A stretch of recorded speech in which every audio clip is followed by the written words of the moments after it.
Camilo deixou o santuário amparado pelos braços compassivos de Pedro e de Salústio. As recordações do meu passado criminoso e os sofrimentos chocaram-me profundamente, Ivone. Estava abatido, traumatizado, sentindo-me doente. Venha conosco, Sr. Camilo. Será encaminhado ao atendimento médico imediatamente. 2 iniciados espirituais faziam o plantão do dia, pois muitos internos também ingressavam ali, sob as mesmas condições de Camilo. Bondosamente recebido, logo o encaminharam ao Dr. Roberto de Canalejas. Boa tarde, meu amigo. Vejo que está muito fraco. É urgente que receba agora um tratamento magnético. Enfermeiros, a partir de amanhã, Camilo deverá estar sob vigilância psíquica especializada. Sim. Mantenham-me informado. Sim, senhor. Após alguns dias, de volta à realidade, sentia-me completamente lúcido, refletindo com maturidade sobre o meu destino. Camilo chegava a uma única conclusão, para que pudesse algum dia sentir-se plenamente reabilitado. Reencarnar. Sim, Ivone. Renascer ainda outra vez. Sofrer dignamente o testemunho da perda da visão material. Realizar o contrário do que fiz, isto é, amar meus semelhantes, proteger, auxiliar, servir ao próximo, utilizando todos os meios lícitos e generosos ao meu alcance. Um dos grandes incentivos oferecidos aos internos eram as reuniões de moral e arte. Esses encontros, no decorrer do tempo, assumiram um papel especial. Nos parques da cidade, cuja extensão não conseguimos até então avaliar, existiam recantos portadores de uma beleza inconcebível a um ser humano. Eram habitações em que a arquitetura, como a arte decorativa, ultrapassariam toda e qualquer obra artística da Terra. Miniaturas de cidades ou povoados lindos, com lagos graciosos, cercados de flores perfumadas, templos consagrados ao cultivo da literatura e das artes em geral, sobretudo da música e da poesia. Esses ambientes serviam de alívio aos aprendizes, auxiliando o despertar de seus dons espirituais. Numa agradável conversa com irmã Doris, ela dizia: Tem razão, Camilo. A poesia e a música são mesmo as artes preferidas pelos iniciados espirituais. Muitos dedicam-se também à arte de criar réplicas exatas, legitimamente ornamentadas até a veneração. E como são capazes de concebê-las, irmã Doris? São construídas fluidicamente sob as influências do amor e do bem. Inspiram-se, como pode notar ao longe, nas paisagens da peregrinação de Jesus sobre a terra. Cenários sugestivos e atraentes dos primeiros acordes da palavra cristã. Será que poderia algum dia conhecer esses cenários de perto? Certamente, meu irmão. Convide seus amigos. Poderemos visitá-los juntos amanhã pela manhã. Como combinado, no dia seguinte, Camilo, Belarmino, João e irmã Doris encontravam-se no parque. Acompanhe-me. Seguiremos agora os passos do Cristo de Deus.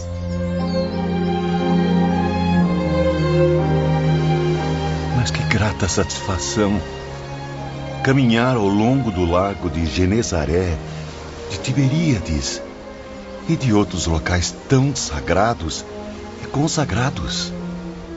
Lugares que testemunharam o divino apostolado do próprio Jesus. É tudo tão real e ao mesmo tempo tão milagroso que é como se o Divino Mestre houvesse se afastado daqui a poucos segundos. Chego até mesmo a ouvir o doce murmúrio de sua voz vibrando no ar. A melodia inesquecível que acalenta os desventurados há 2000 anos. Vinde a mim todos vós que estáis exaustos e oprimidos, e eu vos darei o lenitivo. Aprendei de mim, porque sou simples e humilde de coração, e encontrareis descanso para vossas almas. Fico muito feliz em ouvir isso, Camilo. Sinal de que está verdadeiramente arrependido. O ano 33 da era cristã não sai de minha mente. E agora, neste lugar, posso recordar tudo com facilidade.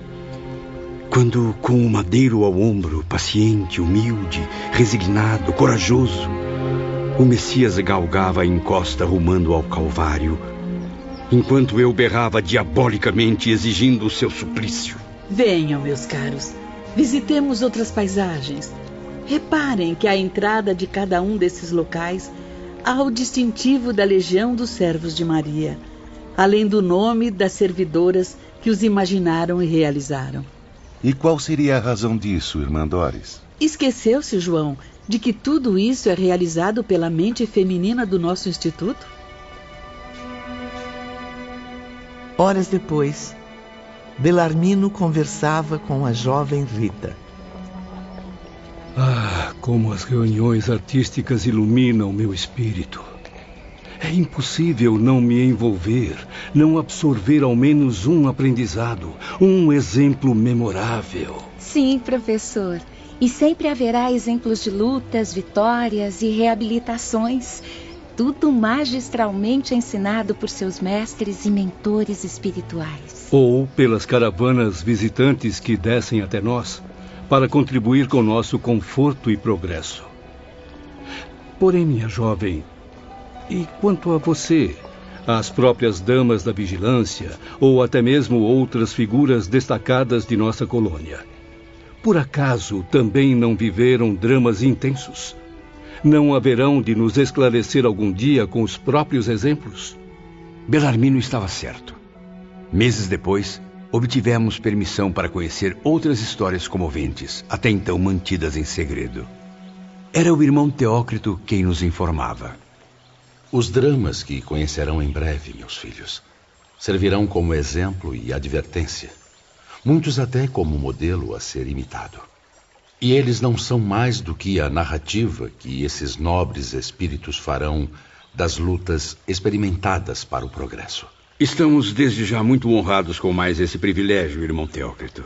Mas lembrem-se de que tudo servirá como estudo e aperfeiçoamento. Depois serão convidados a opinar, fazer observações, comentários morais e artísticos sobre o que aprenderam. Assim, perceberão o inevitável. Só o ser humano é capaz de aprender a desenvolver em si mesmo os valores espirituais ocultos nas profundezas da alma.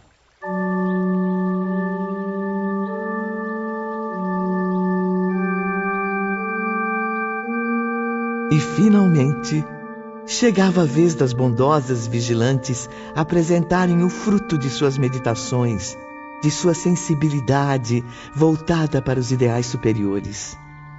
Na data marcada, os aprendizes alvoroçados dirigiram-se aos locais criados pelas afetuosas amigas. Rita de Cássia foi a primeira. Ela própria veio ao internato requisitar nossa presença, conduzindo-nos à sua residência, onde então entramos pela primeira vez. Sejam bem-vindos, meus irmãos. Este é mais que meu lar aqui no mundo espiritual. É meu santuário, concebido sob a pura inspiração familiar. Entrem, sentem-se, por favor. Imaginei e recriei tudo detalhadamente, através da saudade daqueles que foram meus pais na terra. Os quais, certamente, a devem ter amado muito, minha amiga. Ora, mas é claro, João. Ou já se esqueceu de que Rita era exemplo de filha amorosa, agradecida e respeitadora? Modéstia à parte, estão certos. Por isso, decidi resgatar aqui, na minha residência em Cidade Esperança, o aspecto do lar paterno, onde vivi uma curta existência na terra. Foi em Portugal onde faleci, lá pelos idos de 1790.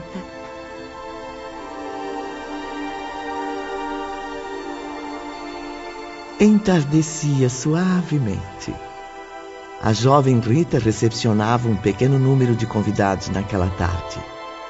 Somente seus alunos, alguns amigos mais íntimos e os espíritos iniciados, cuja presença seria indispensável. Entre os amigos, notamos com satisfação a presença de Carlos e Roberto de Canaleiras, Joel Still e Ramiro de Guzmán. Por aqui, meus queridos, vamos conhecer o jardim. Passaram, então, por uma sala ampla e agradável, cuja doce beleza comprovava toda a gentileza da sua criadora. Depois, entraram num pequeno salão ao ar livre, onde poltronas artísticas e originais alinhavam-se em semicírculo. Que belo instrumento! Jamais havia visto um assim na Terra. Realmente uma obra de arte. O tom dourado parece vindo direto do firmamento. Perdoe-me o atrevimento, irmã Rita, mas do que trata este belo livro luminoso ao lado da harpa? Acomodem-se, meus amigos. Fiquem à vontade. Este livro, na verdade um álbum, Camilo, é a mais recente coleção de minhas composições poéticas. Mas que maravilha! Então, por gentileza, dê-nos a honra de conhecermos sua arte. Irmão Ramiro, poderia acompanhar-me ao som da harpa? Mas é claro, com todo prazer. Então, no silêncio harmonioso da formosa cidade universitária no mundo espiritual, Ritinha declamava suas poesias. E os aprendizes, que apenas acabavam de ambientar-se ao local, eles que mesmo já tendo recebido belas lições da moral divina, de filosofia e de ciência, também foram agraciados com visões inéditas de incrível beleza literária. Nunca ousei transpor para estas linhas a genialidade do que presenciei naquela tarde. Não teria capacidade para transmiti-la com precisão. Ritinha lia no seu álbum, mas sua leitura superior, sua declamação, mais do que maravilhosa, era divina. Sugeria encantamentos, emoções inimagináveis, enquanto Ramiro de Guzmán completava com acordes de música elevada e pura. Irmã Rita, espírito em franco progresso, Camilo. É uma das poucas vigilantes que sabem plenamente criar as cenas do pensamento, coordená-las, dar-lhes vida. Ah, meu caro Roberto, os 10 criminosos aqui presentes cultivaram as belas letras quando encarnados no globo terrestre. Nenhum de nós, porém, soube enobrecer este dom divino, aplicando-o a serviço do bem, da regeneração dos leitores. Servíamos, quando muito, ao nosso próprio bolso, à vaidade e ao orgulho, satisfeitos por nos julgarmos privilegiados, senhores de situação especial. Na verdade, produzimos somente teorias erradas ou banalidades fadadas ao esquecimento. E eis que aqui no além-túmulo, essa menina de apenas 15 anos apresenta aos senhores um novo padrão. O do intelectual moralizado que serve à nobre causa da redenção própria e alheia. E assim, Dr. Carlos, Ritinha oferece-nos uma proveitosa lição. Confesso que sinto-me confuso e envergonhado, lembrando o desperdício dos valores intelectuais que possuo. Enquanto Rita declamava as poesias, elevavam-se de sua mente ondas luminosas, atingindo todo o recinto. As cenas descritas nos versos corporificavam-se ao redor de todos, estabelecendo vida e movimento. E aos poucos, Ivone, tivemos a sensação encantadora de estarmos presentes em todos os cenários e passagens, assistindo a tudo como testemunhas privilegiadas. A natureza servia de inspiração para as palavras, agora transformadas em imagens. Surgiam então os mares e oceanos deslumbrantes, retratados habilmente à visão dos aprendizes. Depois vinham as montanhas imponentes, monumentos eternos, ricos depósitos de valores inestimáveis, cofres sagrados nos quais Deus ocultou tesouros para que os seres humanos por si mesmos se apossassem deles dignamente. Mais adiante, a exuberância das selvas, santuário fecundo e abundante. Mas não era tudo. Floresciam composições sobre seres humanos, carentes de redenção. Histórias emocionantes, atraentes, de amigos da própria poetisa. E, enfim, quando a poesia silenciou, nós que há muito havíamos perdido o hábito de sorrir, deixamos expandir o sorriso reconfortado da mais pura satisfação. Conforme têm compreendido, meus caros irmãos, procurei associar a ideia do divino às minhas humildes composições. Convidei a todos para lembrar algo de extrema importância. Esqueceram-se de glorificar seus ensaios literários quando foram homens, com as dádivas que o universo oferece ao legítimo pensador. Tinham Deus a se revelar aos seus olhos, representado nos tesouros inconfundíveis da natureza.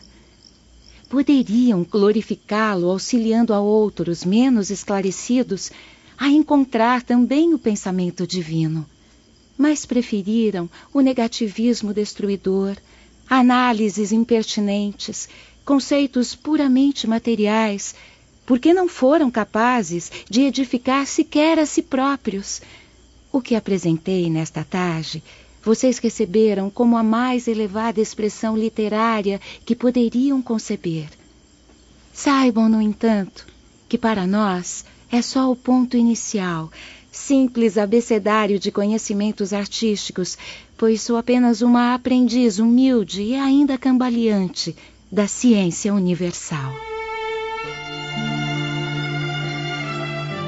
Dias depois, no decorrer do nosso aprendizado, Surya Omar, cujas aulas só eram ministradas em sentido prático, levou-nos às dependências onde se asilavam nossas irmãs de infortúnio. Era o próprio instrutor quem nos esclarecia. Infelizes mulheres, fugindo ao nobre papel de guardiãs de virtudes tão elevadas, deixaram-se arrastar ao abismo das paixões inferiores. As mesmas que originaram também o seu fracasso, meus alunos. Lembro-me de que, ao chegarmos do Vale Sinistro, fomos logo separados delas. Sim, João. Os elementos masculinos foram conduzidos a diversos setores, porém dirigidos por normas idênticas, sob tutela da mesma instituição. Mas a verdade é que jamais foi permitido a vocês o convívio com o elemento feminino suicida. Porém, ao ingressarmos na cidade universitária, passamos a conviver com elas. Há também várias senhoras suicidas cursando a mesma aprendizagem renovadora. É fato, professor Bellarmino. E assim como vocês, elas também vivem aqui até o momento da reencarnação. No entanto, completamente separadas dos seus alojamentos. Naquela manhã clara e fresca, um extenso grupo de acadêmicos do mundo espiritual partia com seus instrutores em visita educativa aos departamentos femininos, situados na outra extremidade da colônia. Aníbal de Silas, Epaminondas de Vigo e várias vigilantes tomavam parte na caravana. Havia então precisamente 10 anos que nos internamos em Cidade Esperança. Já não nos arrastávamos caminhando pelo solo em uma viatura como no passado. Progredimos, afinal. É estranho, meus amigos, mas sinto-me cada vez mais leve, menos sujeito às atrações planetárias. É verdade, Bellarmino. Aprender a planar pelo espaço, transportando-nos por um impulso da vontade, é uma das maiores dádivas que poderíamos receber. Sim, João. Mesmo com o trajeto restrito ao perímetro de nossa colônia, é uma bênção extraordinária. Tudo parece mais fácil, como seria na casa paterna. Não estranhem, meus caros. Afinal, este é o modo comum a um espírito de transportar-se. Porém, suas vibrações pesadas de criminosos suicidas os impediram por longo tempo.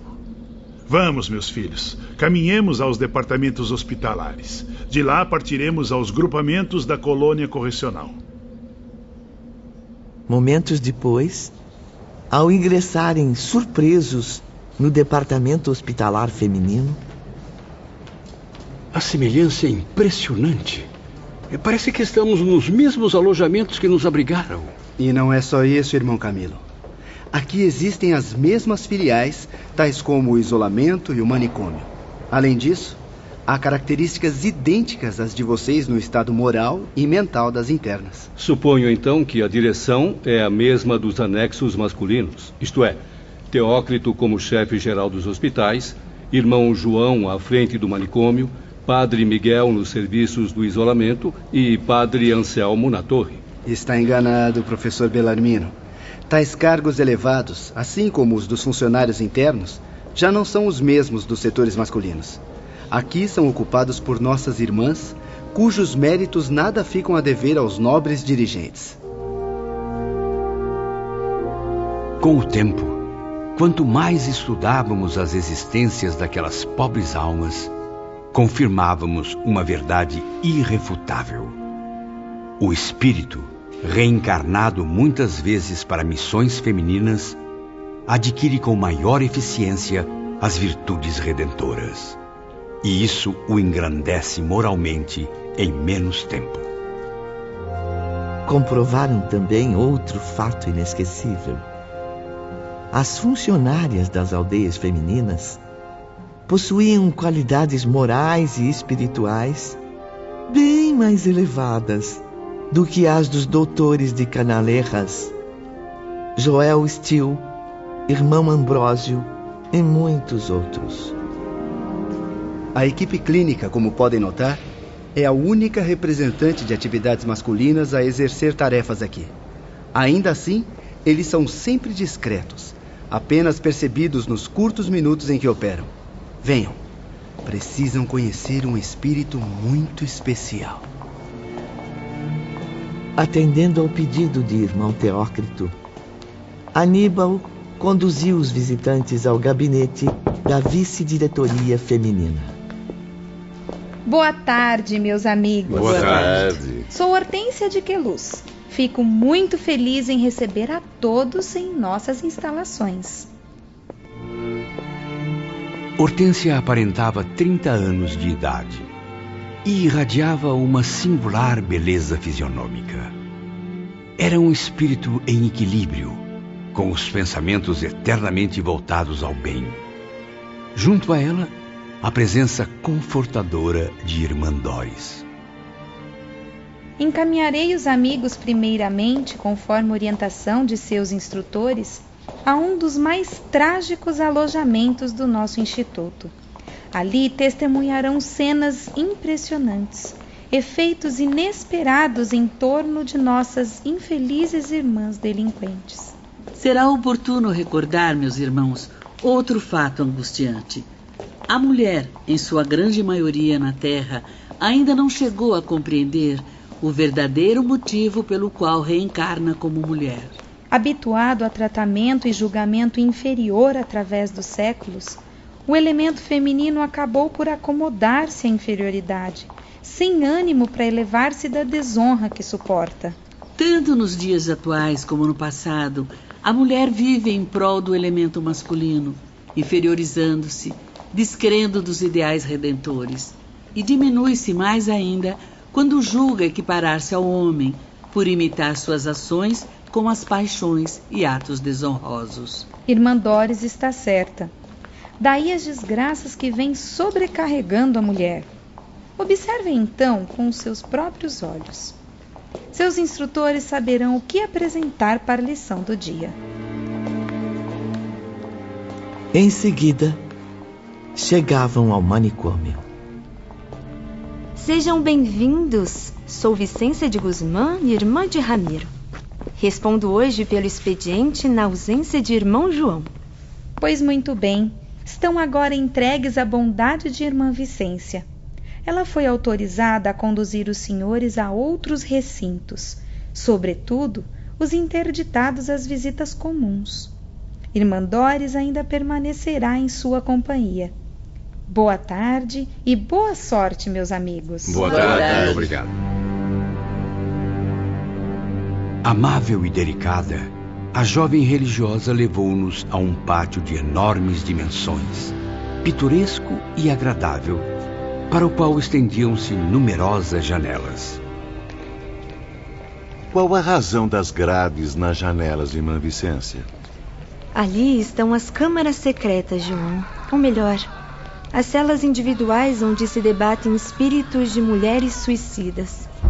Criaturas totalmente desequilibradas, atacadas pela mais abominável demência. Ficamos sem palavras, impressionados com as vibrações emanadas daquele ambiente. Mesmo assim, estávamos interessados, até mesmo confusos, recordando os momentos do Vale Sinistro. Compreendendo o interesse, a própria religiosa esclareceu nossas dúvidas. Cheguem mais perto, aproximem-se das janelas. Venham, podem examinar o interior.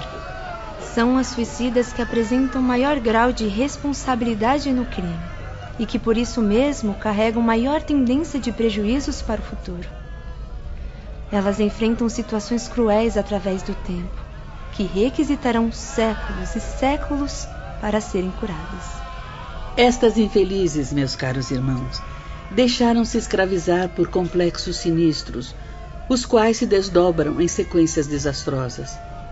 Moralmente, é como se naufragassem no lodo, cada vez mais, misturando-se à lama, degradando-se em busca da liberdade. Mas o que as levou a desistir da existência terrena? Muitas corromperam as leis do matrimônio, traindo a moral, a ética do compromisso conjugal. Esqueceram-se de que ao reencarnar haviam prometido à lei, como a seus superiores, fidelidade e proteção à família. Pois bem, com tamanhos compromissos a pesarem na sua consciência, eis que não só profanaram os vínculos sagrados do matrimônio, como também as leis da criação. Negaram-se ao compromisso da maternidade, entregando-se às paixões e aos vícios terrenos. Foram fracas, dominadas pelas vaidades, seguindo caminhos da inferioridade moral.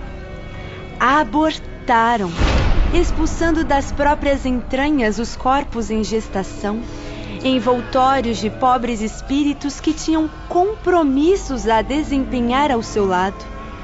Almas que precisavam urgentemente renascer, a fim de progredirem no seu ambiente familiar e social. E o que é mais grave, cometiam o delito depois que o novo reencarnante já se ligava ao organismo em preparação, ao feto, portanto. Ou seja, estavam cientes do que faziam, cometiam infanticídios abomináveis. Acontece que ao fim de tantas e tão graves loucuras, estas mulheres deixaram prematuramente o corpo, morrendo elas próprias, vítimas dos vergonhosos ultrajes cometidos contra a natureza divina. Outras desencarnaram depois de lutas humilhantes, após extinguirem em si mesmas as fontes sublimes da reprodução humana. Adquiriram como sequência natural enfermidades lastimáveis, infecções repulsivas que muito as perturbaram. Pertencem a todas as classes sociais terrenas, meus irmãos. Mas aqui se nivelam por idêntica inferioridade moral e mental.